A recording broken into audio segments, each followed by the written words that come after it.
Hello, Charlie TCG here, and welcome back to my channel. Today, I want to talk to you about comeback cards, some of the best in the Pokemon trading card game history, what exactly they did and how their strategy actually worked. So what exactly is a comeback card and why am I talking about it? Well, they are returning in Paldean Evolved, and comeback cards are pretty much cards that can help a player out if they are behind in prizes, similar to those two cards I just showed now, which are going to be released in the next latest expansion. This can really kind of pull you back to get some wins, or you can afford to go behind one or two prizes because that's exactly how your strategy may work out. And I want to talk to you about some of the strongest of these comeback cards which we've seen in the Pokemon trading card game history. So we'll start off by looking at Counter Energy. This was released back in the Crimson Invasion set for Sun and Moon. It kind of reads as following: that if you are behind in prizes and this energy is attached to a non-GX and EX Pokemon, basically non-rule boxes, this card provides every energy but only provides 2 energies at a time. This is basically like a double rainbow energy if you are behind in prizes for single prizes. This is really good because you could utilize cards like Shaman and Pseudo Widow if you're behind in prizes to utilize one of these strong attacks, even if they're in Zoroark box. Or potentially, if you are mainly focusing on double turbo energies, or back then it was double colorless, it could basically be your 8th sort of double color sort of cards by having these sort of the cards. If you're behind in prizes, you can use this as your energy attachment, so you'll constantly be using these attacks to spread the amount of damage you might need to have. I really like this sort of card. It's very strong, very strategy. Didn't perform as well in these big sort of tournaments, but really opened up these single prizes to really have these big sort of strategies if they are going in the late game. More recently, we have seen cards like Roxanne, which got released in Astral Radiance, and it reads: if your opponent has 3 or fewer prize cards remaining, both players shuffle their hand in their deck, you draw 6, the opponent draws 2. Very similar to back in the day with Ace Trainer in Ancient Origins, but back then, you could play it as soon as your opponent has taken a single prize card, as long as you are behind.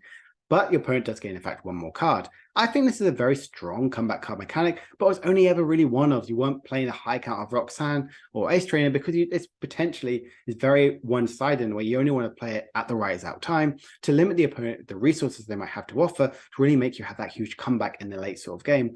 Again, I think this is a worthy enough card to talk about, but didn't get the strong strategy it really deserved.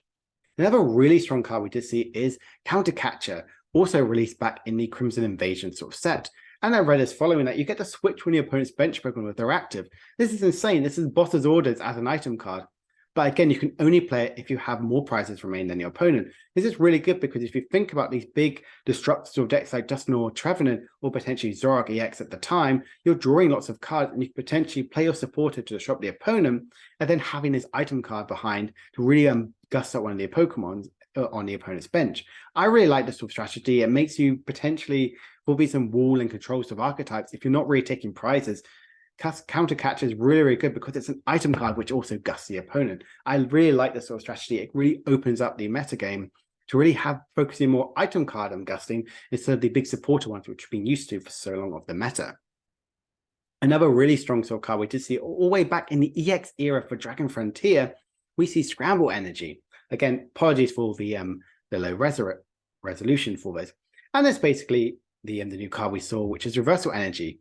Scramble Energy pretty much is attached to an evolved Pokemon, and if you have fewer prizes than your opponent, so more prizes remaining than your opponent, it will prize 3 of every color energy. This is really, really powerful and really, really strong because it can really power up these evolved Pokemon instead of really utilizing these big EXs at the time and kind of making these comeback cards like Empoleon, which did in fact get top 4 in the World Championships in 2017.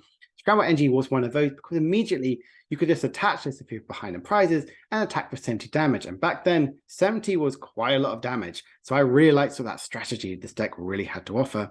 And I think that's something which Scramble Energy is really good. That's exactly how Reversal Energy is working with Gardevoir in the meta. One of the other strongest ones, as we get to the second place for one of the strongest cards, is Counter Gain. Really, really strong card which was released in Lost Thunder. Arguably one of the best modern era set we've seen in the Sun and Moon era. And it reads that if you have more prize remaining than your opponent, the attacks of this card do cost 1 colorless less. Think of this back like in Platinum era, back in 2009 Energy Gain, where as long as it's attached to a SP Pokemon, the attacks do 1 colorless less. This is really good when you think about it with Zoroark, where Riot's beating is now 1 energy if you're behind in prizes.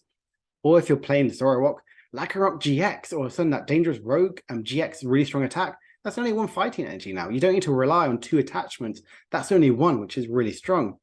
Or if you're playing a single price sort of deck, you're not relying on attaching twice. You can immediately attach the counter gain, and if you're behind in prizes, you can immediately utilize the strategy and attack for only 1 energy.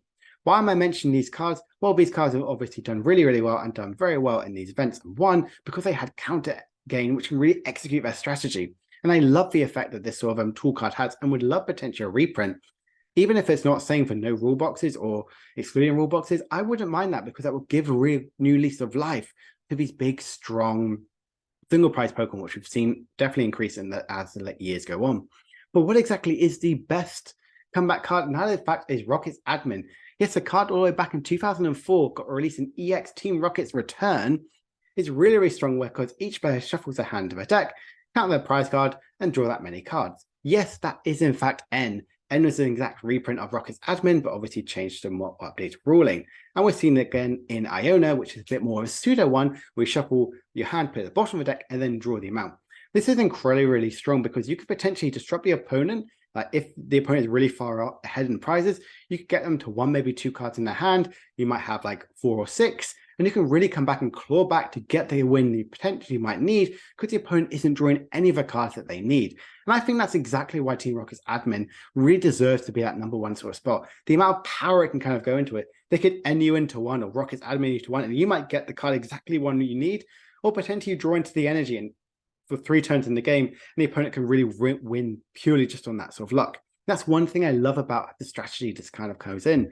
And it's in fact being a part of these sort of deck like Rocket's Admin and N, being a part of 9 world champions sort of deck, which is really interesting to think. It's been part of 9 world championships. And can you guess how many of those 9 world champions of the Masters Division played Rocket's Admin or N in their winning list?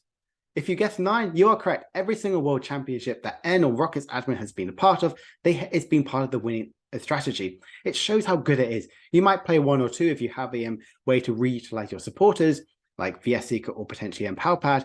But back in the day, if you play a high count on these, it's really good in the early game because you both of you get a really good setup. But late game, it could be devastating for the opponent or yourself, because the opponent might have that chance to claw back and have that big comeback that they deserve.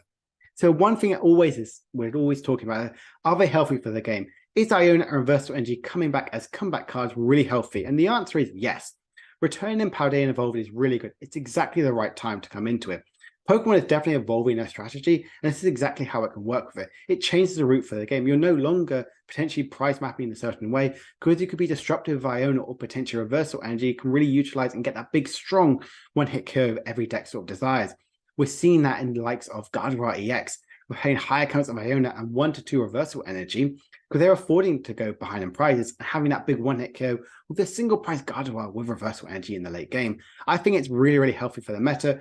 Reversal Energy can really open the door for potentially Zorobox, and we're seeing it obviously in Gardevoir. And Iona is incredibly powerful. Having Palpad in the meta right now, we're seeing definitely at least the minimum of 1 and maximum of 4 in nearly every single list we've been talking about. It is just so strong and so disruptive, and has that huge amount of huge comeback cards. You feel really far behind the game. I hope this video has been really impactful and helpful to really understand about what the level of comeback cards we've had in the past, and how potentially how they could influence the comeback cards we could see in the future. I think Iona Reversal Energy, I can't wait to play with these cards in just a few weeks' time in Paldea and Evolved, which is really, really exciting to talk about. If you enjoyed this style of video, let me know in the comments down below. Do you want me to see talking about other sort of mechanics we've just seen in the Pokemon game, and if they've been really helpful and we could see potentially a return? Comment down below, and make sure to like and subscribe if you are new. My name is Charlie TCG. I will see you in a few days' time for another video, and have a good rest of your day. Bye for now.